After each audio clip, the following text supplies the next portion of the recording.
आज हम करेंगे मध्यकालीन भारतीय इतिहास के वो सारे प्रश्न जो पुराने एग्ज़ाम या पुराने पेपरों में आए हुए हैं, इनको करेंगे। तो इसमें सबसे पहले आपको पता है कि सल्तनत काल शुरू हुआ था, जो 1206 से 1526 तक ये चला था। और इसमें आया था सबसे पहले दिल्ली सल्तनत ही आया था। तो इससे रिलेटेड जो भी क्वेश्चन है इसको करते हैं पहले। तो इसमें पहला क्वेश्चन है, गजनी का वह प्रथम शासक कौन था जो खलीफाओं से सुल्तान की उपाधि धारण करके सुल्तान कहलाने वाला प्रथम शासक बना था? तो इसका आंसर होगा महमूद गजनवी। तो ये गजनी एक जगह है अफ़गानिस्तान में, जहाँ का ये शासक था और इसने खलीफा से सुल्तान की उपाधि धारण करने वाला ये पहला शासक बना था, महमूद गजनवी। उसके बाद है दूसरा क्वेश्चन है, महमूद गजनवी के भारत पर आक्रमण का समय काल क्या है? तो इसने जो महमूद गजनवी है, इसने भारत पर आक्रमण करना कब शुरू किया और कब से कब तक इसने आक्रमण किया? तो इसका टाइमिंग है 1000 ईस्वी से 1026 ईस्वी तक, इसके बीच में इसने भारत में आक्रमण किया था। और इसका सर्वाधिक महत्वपूर्ण आक्रमण हुआ था सोमनाथ मंदिर के ऊपर हुआ था, जो कि 1026 ईस्वी में हुआ था। सोमनाथ मंदिर पर आक्रमण महमूद गजनवी के द्वारा। अगला क्वेश्चन है, महमूद गजनवी के भारत पर आक्रमण का क्या उद्देश्य था? तो इसका आंसर होगा मध्य एशिया में एक बड़े साम्राज्य की स्थापना करने के लिए धन प्राप्त करना। इसलिए इसने भारत के सोमनाथ मंदिर को आक्रमण किया था और उसे बहुत बार लूटा था और यहाँ से सोना लेकर गया था। अगला क्वेश्चन है, महमूद गजनवी के भारत पर आक्रमण के समय भारत आए विद्वान अल बरूनी ने किस महत्वपूर्ण ग्रंथ की रचना की थी? तो ये आप सबको पता है कि गजनवी के साथ अल बरूनी भारत आया था और इसने किताब उल हिंद नामक ग्रंथ की रचना करी थी अल बरूनी ने।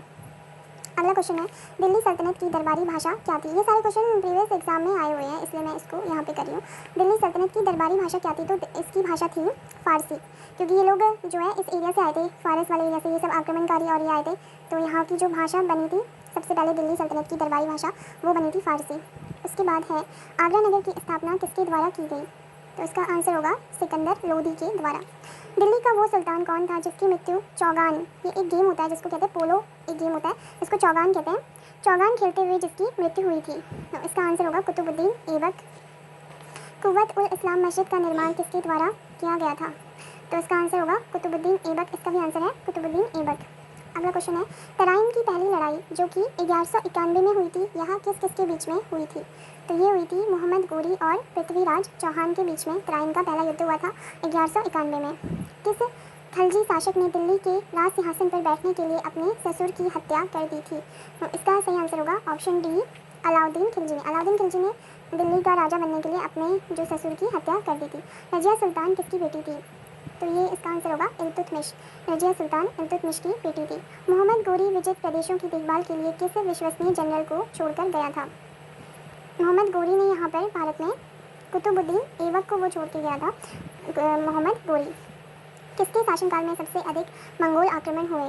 इसका आंसर होगा अलाउद्दीन खिलजी। तराइन के द्वितीय युद्ध में किसने किसको पराजित किया? तराइन के द्वितीय युद्ध में मोहम्मद गोरी ने पृथ्वीराज चौहान को हरा दिया था। सन 1329 और 30 के बीच किसने तांबे के सिक्के के रूप में प्रमाण स्वरूप मुद्रा, सांकेतिक मुद्रा प्रचलित करी थी? तो इसका आंसर होगा मोहम्मद बिन तुगलक, इसने सांकेतिक मुद्रा चलाई थी। दिल्ली के किस सुल्तान को इतिहासकारों ने विरोधों का मिश्रण बताया है? इसका आंसर होगा मोहम्मद बिन तुगलक। लोधी वंश का अंतिम शासक कौन था? तो इसका आंसर होगा इब्राहिम लोधी। इनाम भूमि किसे दिया जाता था?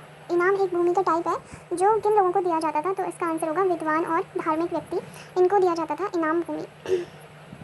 उत्तरी भारत की प्रथम मुस्लिम महिला शासक या दिल्ली पर राज करने वाली प्रथम महिला शासक कौन थी? तो इसके बारे में सभी को पता होगा, रजिया सुल्तान।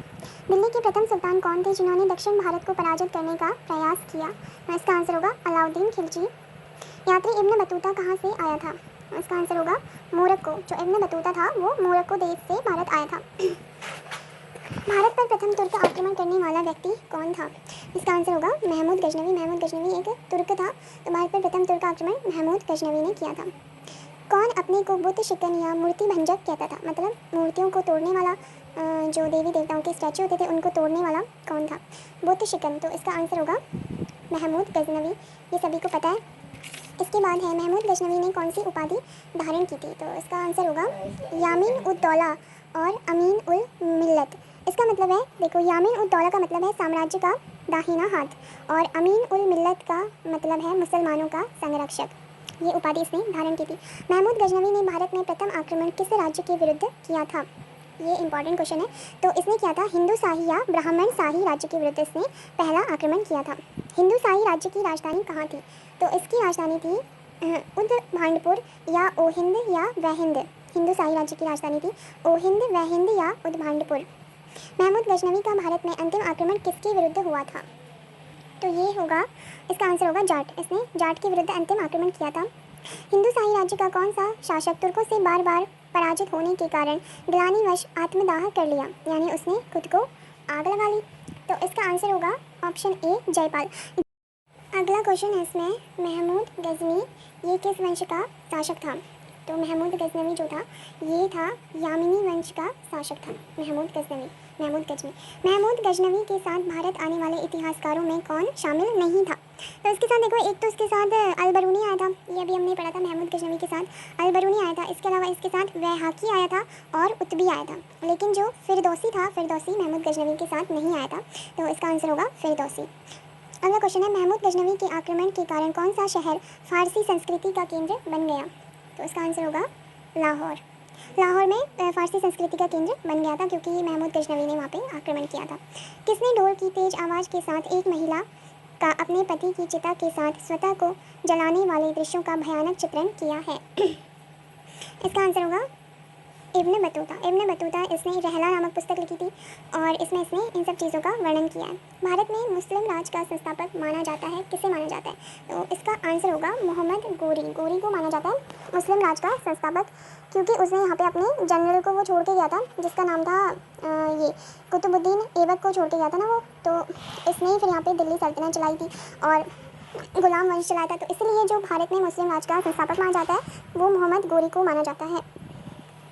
किसने इक्तादारी प्रथा चलाई थी? तो इसका आंसर होगा इल्तुतमिश। इल्तुतमिश ने इक्तादारी प्रथा चलाई थी। लाख बख्श के नाम से जाने वाला भारतीय शासक कौन था? लाख बख्श नाम से जाना जाता था कुतुबुद्दीन ऐबक को। 13वीं सदी में सेना का सर्वोच्च अधिकारी कौन होता था? तो इसका आंसर होगा खान। 13वीं सदी में खान सेना का सर्वोच्च अधिकारी होता था। भारत में गुलाम वंश का संस्थापक कौन था? तो इसका आंसर सभी को पता है, कुतुबुद्दीन ऐबक था जो मोहम्मद गोरी का एक उसका जनरल या उसका कमांडर था जिसको वो यहाँ पे छोड़ के गया था। अगला क्वेश्चन है, कुतुब मीनार के कार्य को किसने पूरा किया था? तो इसका आंसर होगा इल्तुतमिश। इसने इसको कुतुब मीनार का निर्माण पूर्ण कराया था। दिल्ली का पहला तुगलक सुल्तान कौन था? इसका आंसर होगा गयासुद्दीन तुगलक। पंजाब के हिंदू शाही राजवंश को किसने स्थापित किया था? इसका आंसर होगा कल्लर। पंजाब में जो हिंदू शाही राजवंश था उसे कल्लर ने शुरू किया था। वह रोमन सम्राट अगस्टस की भांति सावधान था कि वह दूसरों की तरह शक्तिशाली ना लगे और दूसरों के स्तर से अधिक ना लगे। यह किसके बारे में बोला गया है? तो ये बोला गया है बहलोल लोदी के बारे में। अल-बरूनी किसके शासनकाल में इतिहासकार था? तो ये हमने अभी करा था महमूद गजनवी। इसका आंसर होगा क्योंकि ये उसके साथ ही भारत में आया था। अगला एक क्वेश्चन है जिसमें हमें मैच करना है, तो इसको देख लेते हैं। इसमें दिया हुआ देखो, एक है निजामुद्दीन औलिया। तो इसने क्या काम किया था भारत में आके? तो ये देखना हमने। तो निजामुद्दीन औलिया जो था जंगली आदमी। अगला ही क्वेश्चन है, इसमें हमें बताना है कि किस इन सब लोगों ने भारत में आके क्या काम किया। तो इसमें सबसे पहले दिया हुआ है उसका नाम निजामुद्दीन औलिया। तो इसने क्या किया था? तो निजामुद्दीन औलिया ने भारत, ये क्या था, एक सूफी संत था। और अगला है मलिक काफूर। तो मलिक काफूर ये था एक जिसे 1000 दिनारी भी कहते थे। 1000 दिनारी किसे कहा जाता था? मलिक काफूर को। और सूफी संत कौन था? निजामुद्दीन औलिया। इसके बाद है अलाउद्दीन खिलजी। तो इसने क्या किया था? इसने नियंत्रित दाम और राशन की शुरुआत की थी। इसने कीमतों का नियंत्रण किया था और नियंत्रित कीमत में राशन की शुरुआत की थी। जलालुद्दीन फिरोज खिलजी, ठीक, इसने करा था दास राजवंश को इसने उखाड़ के फेंका था। किसने?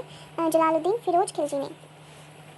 अगला है कौन सा शासक दास या गुलाम? दास राजवंश का मतलब है गुलाम वंश, ठीक है। तो जलालुद्दीन फिरोज खिलजी ने गुलाम वंश जो था, जिसको दास राजवंश भी बोलते हैं, उसको उखाड़ के फेंक दिया था। अगला क्वेश्चन है, कौन सा शासक दास या गुलाम राजवंश से संबंधित है? तो इसका आंसर होगा इल्तुतमिश, क्योंकि इल्तुतमिश ये गुलाम वंश का राजा था। दक्षिण अफ्रीकी यात्री इब्न बतूता किसके शासनकाल में भारत आया था? तो ये आया था मोहम्मद बिन तुगलक के शासनकाल में। ये सभी को पता होगा। अगला क्वेश्चन है, महमूद गजनवी ने भारत पर कितने बार आक्रमण किया? तो इसने भारत पर 17 बार आक्रमण किया था। किसने अपने आप को खलीफा घोषित किया? मतलब खुद ही जिसने बोल दिया था कि मैं खलीफा हूँ। तो ये था मुबारक शाह खिलजी। मुबारक शाह खिलजी ने। लोधी वंश का संस्थापक कौन था? तो लोधी वंश का संस्थापक था बहलोल लोधी, क्योंकि इसी ने, हाँ बहलोल लोधी था, सही है। लोधी वंश का संस्थापक था बहलोल लोधी। उसके बाद है भारतीय इतिहास में बाजार नियमों या मूल्य नियंत्रण पद्धति, इसकी शुरुआत किसने करी थी? तो बाजार के नियम बनाए थे और जो कीमतों का जो नियंत्रण करा था, ये करा था अलाउद्दीन खिलजी ने। अभी ऊपर भी हमने इसको पढ़ा था, तो इसका आंसर होगा अलाउद्दीन खिलजी। राज्य संबंधों में उलेमा के दखल का विरोध किस सुल्तान ने किया था? इसका आंसर होगा अलाउद्दीन खिलजी। इसने राज्य के कामों में या उसमें जो उलेमा होते हैं, इनके एक मुस्लिम धर्मगुरु, उसका विरोध किया था कि इनको इन सब चीज़ों में नहीं पढ़ना चाहिए। ये करा था अलाउद्दीन खिलजी ने। अगला क्वेश्चन है, अल बरूनी द्वारा रचित पुस्तक किताब उल हिंद या तारीख उल हिंद में किन विषयों की समीक्षा की गई है? तो इसमें किया गया है भारतीय गणित, भारतीय इतिहास, भूगोल, खगोल विज्ञान और दर्शन, इन सभी की इसने एक समीक्षा की है, या अपनी तरफ से जिसको कह सकते हैं टिप्पणी लिखी गई है। अल बरूनी का पूरा नाम क्या था? इसका पूरा नाम था अबू रेहान मोहम्मद। अल बरूनी का पूरा नाम अबू रेहान मोहम्मद। अल बरूनी के अनुसार अंत्यज मतलब होता है जो चार वर्ण व्यवस्था होती है, उसमें जो सबसे नीचे का जो वर्ण होता है उसको अंत्यज बोलते हैं। तो इसके अनुसार अंत्यज वर्ग में कौन शामिल थे? तो इसके अनुसार इसमें थे धोबी, मोची, जादूगर, डलिया और ढाल बनाने वाले, नाविक, मछुआ, व्याध और जुलाहा। 11वीं सदी के भारत का दर्पण किसे कहा जाता है? इसका आंसर होगा किताब उल हिंद। किताब उल हिंद, ये जो पुस्तक है, इसको 11वीं सदी भारत का दर्पण कहा जाता है। वह हिंद का युद्ध जो 1008 से 1009 के बीच हुआ, यह किनके बीच लड़ा गया? इसका आंसर होगा महमूद गजनवी और आनंदपाल के बीच में लड़ा गया था। दिल्ली सल्तनत का प्रथम सुल्तान कौन था जिसने स्थायी सेना रखी? ये क्वेश्चन इंपॉर्टेंट है, ये बहुत बार रिपीट होता है। तो इसका आंसर होगा अलाउद्दीन खिलजी, इसने स्थायी सेना रखी थी। सुल्तान अलाउद्दीन खिलजी के संबंध में कौन से कथन सही हैं? तो ये हमें बताना है इसमें से। तो इसमें अलाउद्दीन खिलजी ने सबसे पहले तो अनाज के दाम कंट्रोल, मतलब उसने एक कीमत उसकी फिक्स कर दी थी। इसने अलाउद्दीन खिलजी ने अनाज के दाम नियत किए थे। और अलाउद्दीन खिलजी ऐसा पहला सुल्तान था जिसने सैनिकों को नकद वेतन देना शुरू कर दिया था। और इसके शासनकाल में किसानों द्वारा दिए गए भू राजस्व का अंश फसल के आधे तक बढ़ा दिया गया था। अगला है इसमें, निम्नलिखित सुल्तानों में से किसने तैमूरी शासक मिर्जा शाहरुख के अधिराज्य में आना स्वीकार किया था? इसका आंसर होगा खिज्र खां सैयद। अगला क्वेश्चन है, किसने गुल रुखी के उपनाम से कविताएं लिखा करता था? तो गुल रुखी उपनाम से कविताएं लिखी थी सिकंदर लोदी ने। इसका आंसर होगा सिकंदर लोदी। अगला क्वेश्चन है इसमें, जो रजिया सुल्तान है, इसके बारे में कौन सी बातें सही हैं? तो इसमें देखो, जो रजिया सुल्तान है ये इल्तुतमिश, ये थी एक गुलाम वंश की सुल्तान थी। इसने इल्तुतमिश ने जब अपना वंशानुगत राजतंत्र इसने करने की कोशिश करी थी, तो उसने अपने जो उसके बेटे थे वो इतने लायक नहीं थे कि वो अपने राज्य को संभाल सके, इसलिए उसने अपनी पुत्री को, जो था रजिया सुल्तान जिसका नाम था, उसको अपना उत्तराधिकारी बनाया था। उसके बाद 1236 में ये जो है रजिया सुल्तान दिल्ली की सुल्तान बनी थी और इसने एक हबशी सरदार मलिक याकूत को नायब के पद पर नियुक्त किया था। अगला क्वेश्चन है इसमें, बलबन के बारे में बताना है जो सही इसमें से सही है। तो बलबन के बारे में क्या क्या चीज़ें सही हैं? तो बलबन जो था, इसने एक चहलगानी था, या जिसे चालीसा दल कहते थे, उस दल से चहलगानी से संबंधित सामंतों का दमन किया था। और इसने कानून और व्यवस्था की बहाली करने के लिए लौह और रक्त की नीति अपनाई थी। तो लौह और रक्त की नीति बलबन ने अपनाई थी। केंद्रीय सैन्य विभाग दीवान ए अर्ज की स्थापना की थी बलबन ने। अगला क्वेश्चन है, दिल्ली पर शासन करने वाले वंशों का क्रम क्या है? मतलब सबसे पहले कौन आया और फिर उसके बाद इसका एक क्रम बताना है इसमें। तो उसका आंसर होगा, सबसे पहले आया था गुलाम वंश, उसके बाद आया था खिलजी वंश, उसके बाद आया था तुगलक, और तुगलक के बाद आया था सैयद, और सैयद के बाद आया था लोधी। ये थे दिल्ली पर शासन करने वाले वंश, गुलाम, खिलजी, तुगलक, सैयद, लोधी। अगला क्वेश्चन है, मोहम्मद गोरी के आक्रमणों का क्या परिणाम हुआ था? तो ये पूछ रहा है। तो इसके आक्रमण से क्या हुआ था? उत्तर भारत में एक नगरीय क्रांति आई थी और भू राजस्व से प्राप्त आर्थिक साधन क्या हो गए थे, जो राजा था, शासक था, उसके हाथों में चले गए थे। तुर्कों द्वारा राजपूतों को पराजित करने के कौन से कारण थे? तो तुर्कों ने राजपूतों को कैसे पराजित किया? तो इसके कारण थे कि जो राजपूत थे वो थे असमानता पर आधारित जाति व्यवस्था होने के कारण, और विज्ञान और प्रौद्योगिकी की कमी होने के कारण, और समाज का पृथकतावादी और अनुदार होने के कारण, क्योंकि लोग आपस में बटे हुए थे इसलिए। गुलाम वंश के आरंभिक शासकों का सही क्रम क्या है? तो जो गुलाम वंश के शासक थे इनका एक क्रम बताना है। सबसे पहले इसमें से कुतुबुद्दीन ऐबक आएगा, उसके बाद था आराम शाह, उसके बाद इल्तुतमिश, और उसके बाद था रजिया सुल्तान। अलाई दरवाज़ा किसका मुख्य द्वार है? तो इसका आंसर होगा कुतुब मीनार। कुतुब मीनार का मुख्य दरवाज़ा को अलाई दरवाज़ा कहते हैं। इसमें एक टैक्स है, जो टैक्स का नाम हमने उसको मैच करना है कि किसके साथ कौन सा टैक्स है। तो सबसे पहले इसमें हिंदुओं द्वारा दिया जाने वाला कर जो था इसको बोलते थे, हिंदुओं द्वारा दिया जाने वाला भूमि कर इसको बोलते थे खराज। युद्ध की लूट में राज्य का 1/5 भाग इसको खुम्स बोलते थे। और मुस्लिमों द्वारा दिया जाने वाला भूमि कर ये था उश्र, और मुस्लिमों पर लगने वाला धार्मिक कर था जकात। अगला है इब्राहिम लोदी के बारे में, इसके बारे में कुछ क्वेश्चन है। तो इसमें ये था इब्राहिम लोदी एक क्रूर और निरंकुश शासक था जो अफ़गान अमीरों की खिलाफत करता था, और दौलत खां ने बाबर को बुलाया था इब्राहिम लोदी को हराने के लिए। बाबर था ये अफ़गान या एक काबुल का एक राजा था। अगला क्वेश्चन है अमीर खुसरो। अमीर खुसरो के बारे में इसमें बताना है कि क्या क्या चीज़ें उनके बारे में सही है। तो इसमें जो अमीर खुसरो है इन्होंने ख्याल गायकी का आविष्कार किया, और सूफी संत शेख निजामुद्दीन औलिया का शिष्य था, और जलालुद्दीन फिरोज खिलजी का दरबारी कवि था। और इसने भारतीय वाद्य यंत्र वीणा और ईरानी वाद्य यंत्र तंबूरा इन दोनों को मिला के एक नया वाद्य यंत्र सितार बनाया था। अगला क्वेश्चन है दिल्ली सल्तनत के पतन के क्या कारण रहे थे? दिल्ली सल्तनत क्यों ख़त्म हो गई थी? तो इसका रीज़न था कि उनका प्रशासन जो था वो कमज़ोर हो गया था, दुर्बल प्रशासन था। उसके अलावा तैमूर के आक्रमण और जो इनकी अधिग्रहण की स्पष्ट नीति नहीं होने के कारण ख़त्म हो गए थे। किसका आक्रमण भारत पर किया गया? द्वितीय तुर्क आक्रमण था। भारत पर दूसरे नंबर का तुर्क आक्रमण किसने किया था?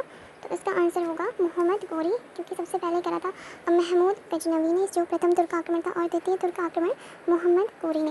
मोहम्मद गोरी किस वंश का था? ये जो था वो था शंस बनी वंश का। मोहम्मद गोरी शंस बनी वंश का था। मोहम्मद गोरी को किस अन्य नाम से जाना जाता है? तो इसके बहुत सारे और भी नाम थे, जैसे मुइजुद्दीन, मोहम्मद बिन साम और शहाबुद्दीन। मोहम्मद गोरी ने 1175 में भारत पर पहला आक्रमण किस राज्य के खिलाफ किया था? तो इसने किया था मुल्तान राज्य के खिलाफ, जहाँ पे करमाथी शासक होते थे।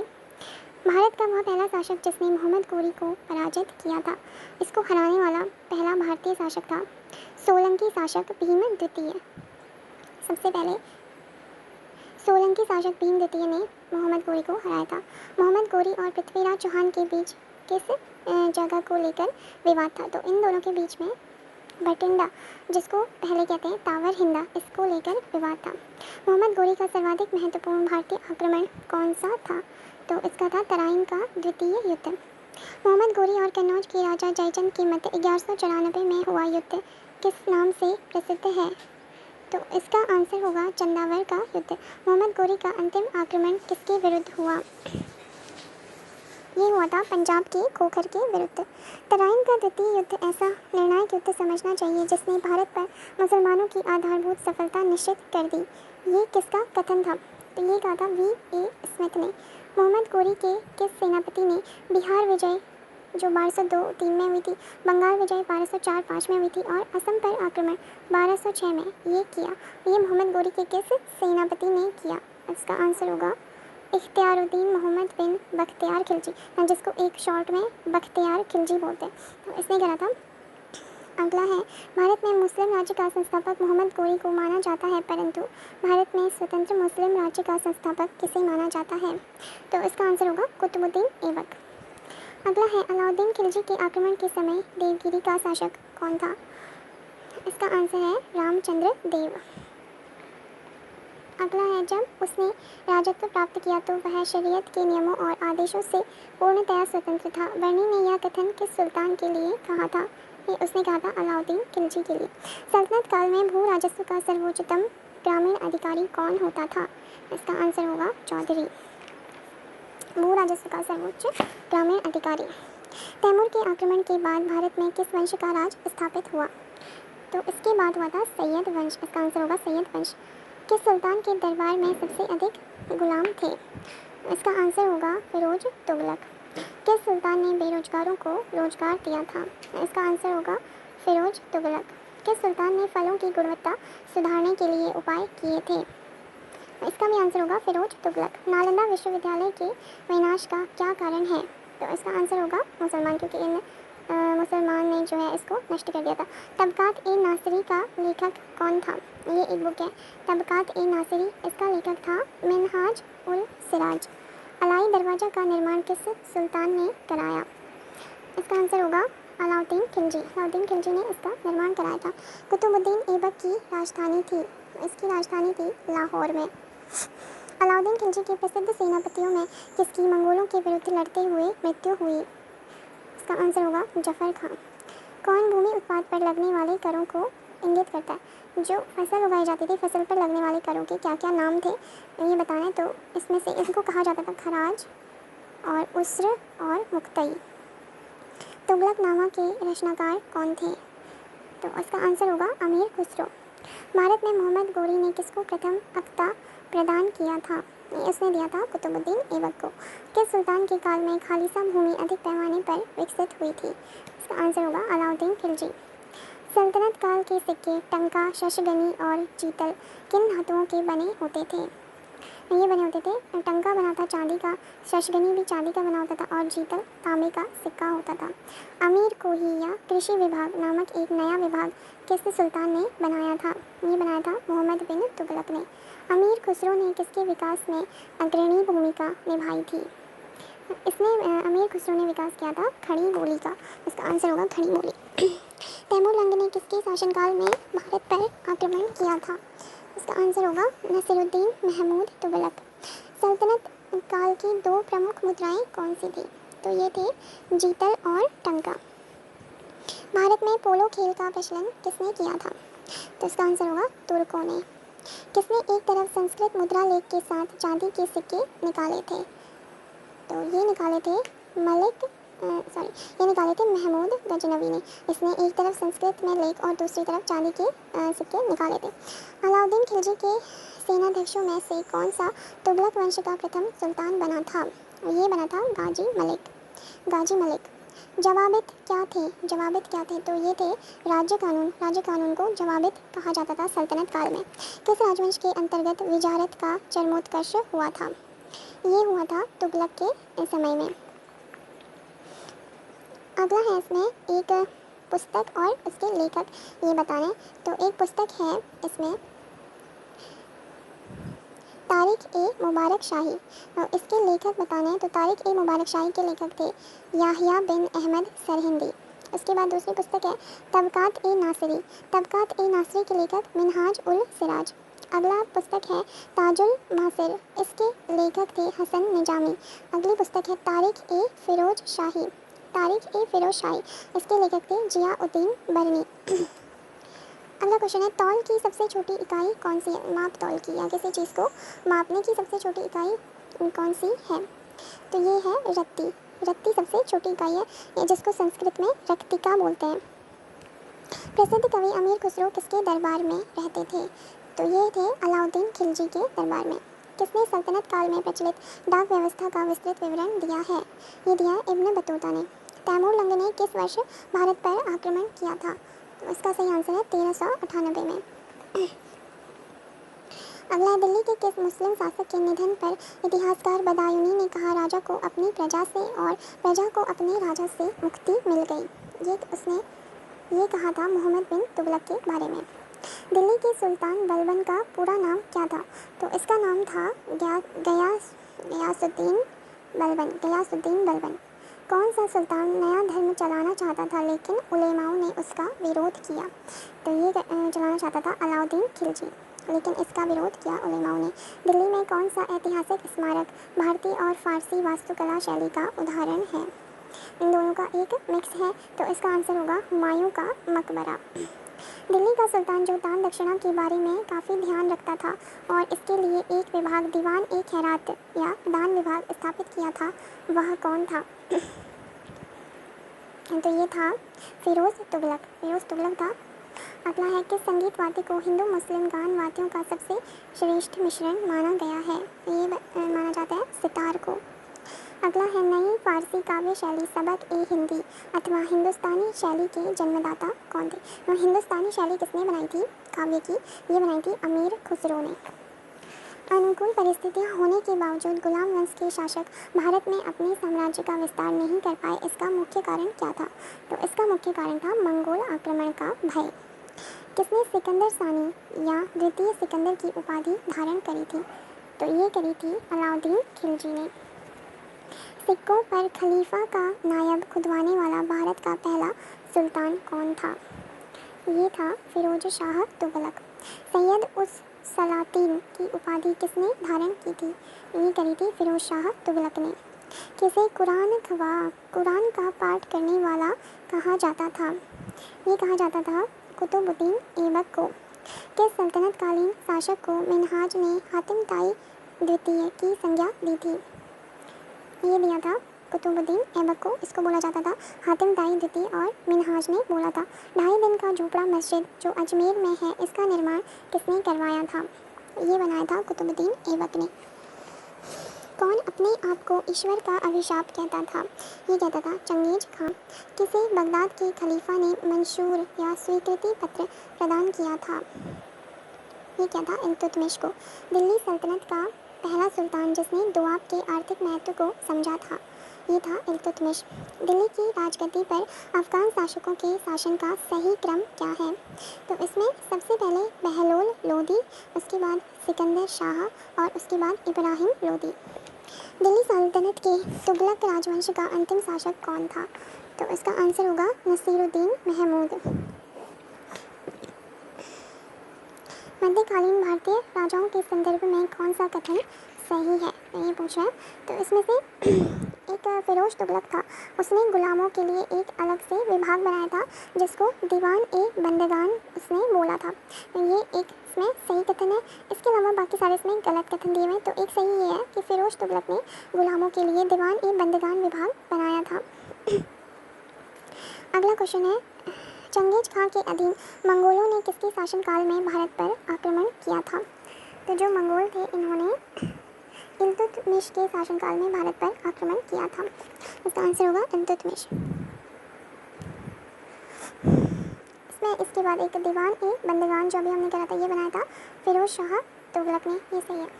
इसके अलावा एक था मोहम्मद बिन तुगलक। जो मोहम्मद बिन तुगलक था ये दिल्ली छोड़ने के बाद 2 वर्ष तक स्वर्गद्वारी नामक शिविर में रहा था और उस समय दिल्ली में प्लेग फैल गया था और उससे बहुत सारे लोग मर गए थे। इसलिए इसने दिल्ली छोड़ दिया था और यह 2 साल तक स्वर्गद्वारी शिविर में रहा था। सल्तनत काल में फवाजिल का क्या अर्थ था? फवाजिल का अर्थ था इक़्तादारों द्वारा सरकारी खजाने में जमा की जाने वाली अधिशेष राशि। इसको फवाजिल बोला जाता था।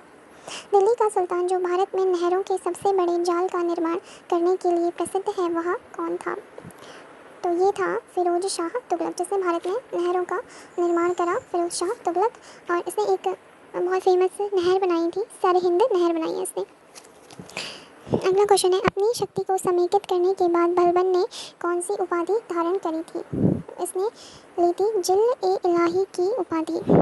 किसने भारत का सबसे पुराना मकबरा नसीरुद्दीन महमूद का मकबरा सुल्तानगढ़ी दिल्ली का निर्माण करवाया और मकबरा निर्माण शैली का जन्मदाता कहलाया? मकबरा निर्माण शैली का जन्मदाता बोला जाता है इल्तुतमिश को। इसका आंसर होगा इल्तुतमिश। अगला क्वेश्चन है अपनी शक्ति को समेकित करने के बाद बलबन ने कौन सी उपाधि धारण करी? तो इसका आंसर होगा जिल-ए-इलाही। बलबन ने जिल-ए-इलाही उपाधि धारण करी। अगला है भारत का सबसे पुराना मकबरा नसीरुद्दीन महमूद का मकबरा जो दिल्ली में स्थित है, इसका निर्माण किसने करवाया था? ये करवाया था इल्तुतमिश ने और इसे मकबरा निर्माण शैली का जन्मदाता भी कहा जाता है। अगला क्वेश्चन है इल्तुतमिश द्वारा बनवाया गया अतारकीन का दरवाज़ा जो अकबर के बुलंद दरवाज़ा का प्रेरणा स्रोत बना, वह कहाँ स्थित है? तो इल्तुतमिश ने बनाया था एक अतारकीन का दरवाज़ा, ये है नागौर जोधपुर में। किसने 40 तुर्की सरदारों को लेकर तुर्कान ए चहलगानी या चालीसा दल का गठन किया था? तो ये किया था इल्तुतमिश ने और इसको ख़त्म किया था बलबन ने। कौन राज दरबार में बलबन का सर्व प्रमुख प्रतिद्वंदी था? तो ये था इमामुद्दीन रैहान। किसने चहलगानी या चालीसा दल का पूर्णतः सफाया कर दिया? तो ये क्या था? बलबन ने। किसके राज्यकाल में लखनौती, जो बंगाल की राजधानी थी, लखनौती में तुगरिल खां का विद्रोह और दमन हुआ था? ये हुआ था बलबन के शासनकाल में। बलबन ने दीवान ए विजारत, वित्त विभाग से अलग कर एक पृथक संस्था के रूप में सैन्य विभाग दीवान ए आरिज की स्थापना की थी, जिसका उद्देश्य क्या था? इसका आंसर होगा आंतरिक विद्रोहों का दमन करना और मंगोल आक्रमणों को रोकना। किसने राज दरबार में सिजदा और पाबोस की परंपरा चलाई थी? ये चलाई थी बलबन ने।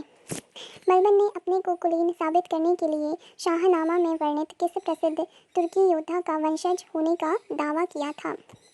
इसका आंसर होगा अफर सियाब। क्योंकि बलबन तो एक गुलाम वंश का था और ये गुलाम था, लेकिन अपने आप को अच्छा दिखाना चाहता था, इसलिए इसने अफर सियाब का वंशज होने का दावा किया था। वह अत्यंत गंभीर मुद्रा में बैठता था। वह ना तो खुद हंसता था, ना किसी को हंसने देता था। यह किससे संबंधित उक्ति है? तो ये है बलबन से संबंधित।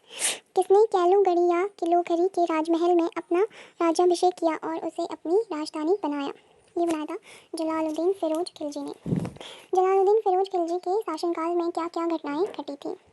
इसके शासनकाल में एक दिल्ली के एक दरवेश सीदी मौला का षड्यंत्र हुआ था। कड़ा मानिकपुर के सूबेदार मलिक काफूर का विद्रोह हुआ था और उलूग के नेतृत्व में मंगोलों का मुसलमान बनना शुरू हुआ था और दिल्ली के बाहर मुगलपुरा बस्ती बसाई थी। दक्षिण पर प्रथम मुस्लिम आक्रमण देवगिरी के यादव शासक रामचंद्र पर किसने किया था? तो ये क्या था? जलालुद्दीन फिरोज खिलजी ने दक्षिण भारत पर पहला मुस्लिम आक्रमण किया था और देवगिरी के शासक रामचंद्र पर। राजकीय व्यवस्था से संबंधित विभाग दीवान ए वकूफ किसने बनाया था? ये बनाया था जलालुद्दीन फिरोज खिलजी ने। अलाउद्दीन खिलजी का मूल नाम क्या था? इसका नाम था अली गुरशास्प। अलाउद्दीन खिलजी के सेनापतियों के नेतृत्व में गुजरात विजय के क्रम में खंबात से किसे खरीदा गया, जिसने बाद में दक्षिण भारत की विजय का नेतृत्व किया? तो इसका आंसर होगा मलिक काफूर, जो एक गुलाम था, इसको खरीदा था गुजरात के खंबात से। मलिक काफूर को 1000 दिनारी क्यों कहा गया? तो इसका आंसर होगा क्योंकि उसे 1000 दिनार में खरीदा गया था। अलाउद्दीन खिलजी के समय में मलिक काफूर के नेतृत्व में दक्षिण अभियान, जो 1307 से 1312 तक चला था, इस अभियान में पराजित होने वाले राज्यों का क्या क्रम था? मतलब कि सबसे पहले कौन राज्य पराजित हुआ और उसके बाद उनका सीरीज पूछ रहे, तो इसका आंसर होगा सबसे पहले इसमें देवगिरी पराजित हुआ, उसके बाद वारंगल राज्य पराजित हुआ, उसके बाद होयसल और फिर मदुरा राज्य। इसका आंसर होगा देवगिरी, वारंगल, होयसल और मदुरा। अलाउद्दीन खिलजी ने कहाँ के शासक को 6 महीने तक राजधानी दिल्ली में रखा और राय रायान, राजाओं के राजा की उपाधि दी और गुजरात का नवसारी जिला उसके राज्य में शामिल करवाया? तो इसका आंसर होगा देवगिरी के शासक रामचंद्र को। अगला है दक्षिण अभियान के क्रम में किसने मलिक काफूर को विश्व प्रसिद्ध कोहिनूर हीरा प्रदान किया? तो ये दिया था प्रताप रुद्रदेव ने। प्रताप रुद्रदेव ने मलिक काफूर को कोहिनूर हीरा दिया था और जिसके बाद ये कोहिनूर हीरा मलिक काफूर ने अलाउद्दीन खिलजी को दे दिया था।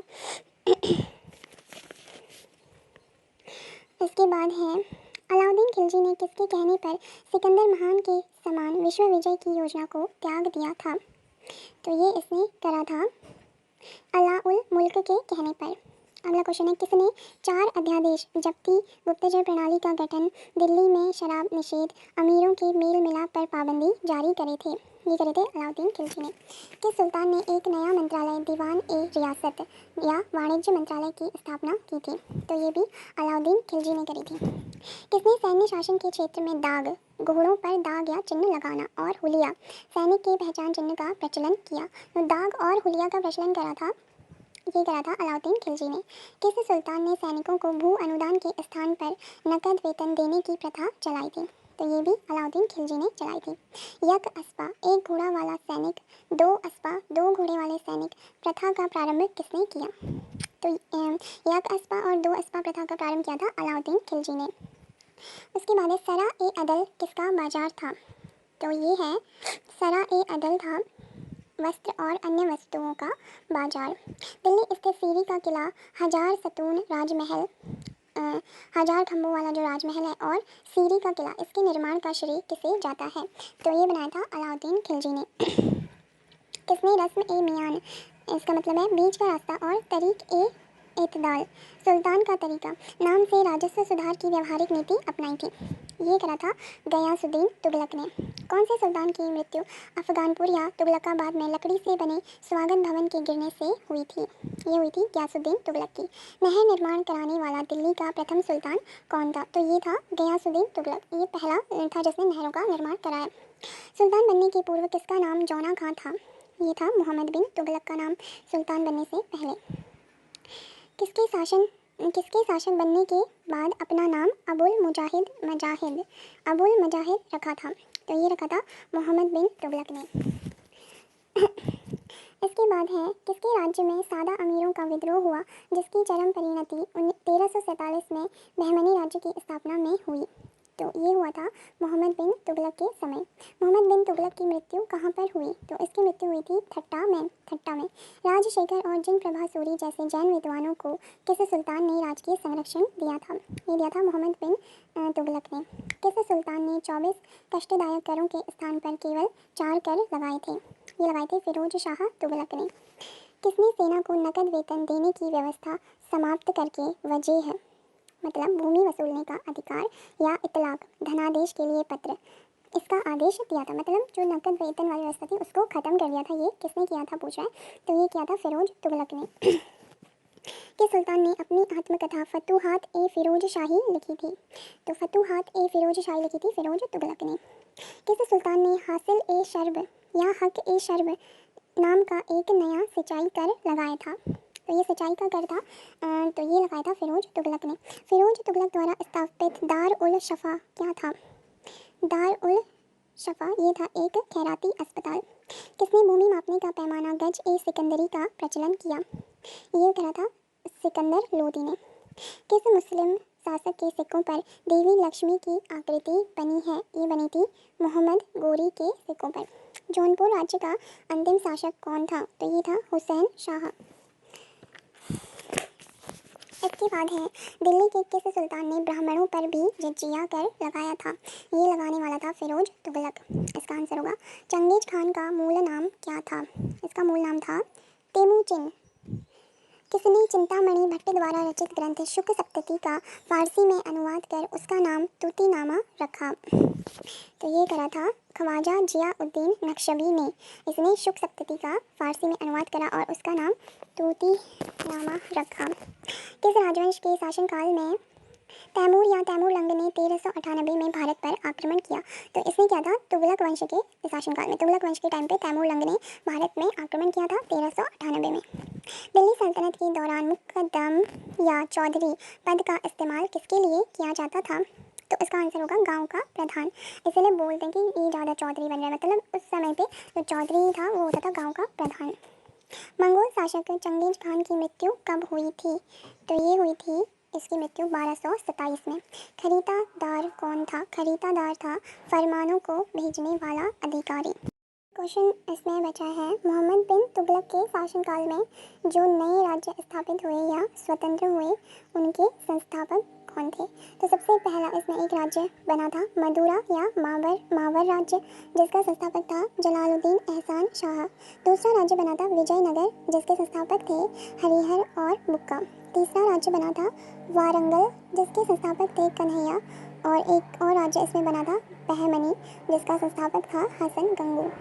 एक क्वेश्चन है इसमें कि प्रारंभ में भारत में तुर्की प्रशासन किस प्रकार का था?